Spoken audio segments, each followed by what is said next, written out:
ভারতের এক নারী দাবি করেছেন ১১ বছর আগে মারা যাওয়া স্বামী নিয়মিত স্বপ্নে আসতেন এবং সেই স্বপ্ন সম্পর্ক থেকে তিনি গর্ভধারণ করেছেন। কয়েক মাস আগে শারীরিক অসুস্থতার পরীক্ষায় গর্ভধারণ ধরা পড়ার পর বিষয়টি প্রকাশ্যে আসে।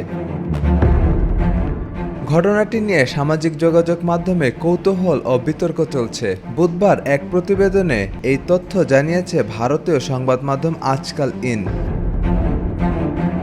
ওই নারীর দাবি, স্বামীর মৃত্যুর পর তিনি একাই থাকছিলেন এবং অন্য কোনো পুরুষের সঙ্গে শারীরিক সম্পর্কে জড়াননি। বহুদিন ধরে স্বামী স্বপ্নে এসে গল্প করা, একসাথে খাওয়া দাওয়া, সময় কাটাতেন।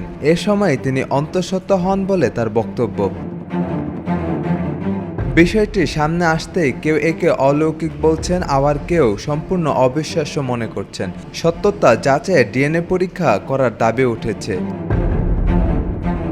এদিকে চিকিৎসা বিজ্ঞানীরা বলছেন, গর্ভধারণের জন্য নারীর ডিম্বাণুর সঙ্গে পুরুষের শুক্রাণুর মিলন অপরিহার্য। সেটি স্বাভাবিক শারীরিক সম্পর্কের মাধ্যমে বা সহায়ক প্রজনন প্রযুক্তি যেমন IVF দিয়ে সম্ভব। কেবল স্বপ্ন বা আধ্যাত্মিক অভিজ্ঞতায় গর্ভধারণের কোনো প্রমাণিত বৈজ্ঞানিক ভিত্তি নেই। তাই এ ধরনের দাবির ক্ষেত্রে চিকিৎসাগত পরীক্ষা নিরীক্ষা ও প্রমাণ জরুরি বলে মনে করেন বিশেষজ্ঞরা।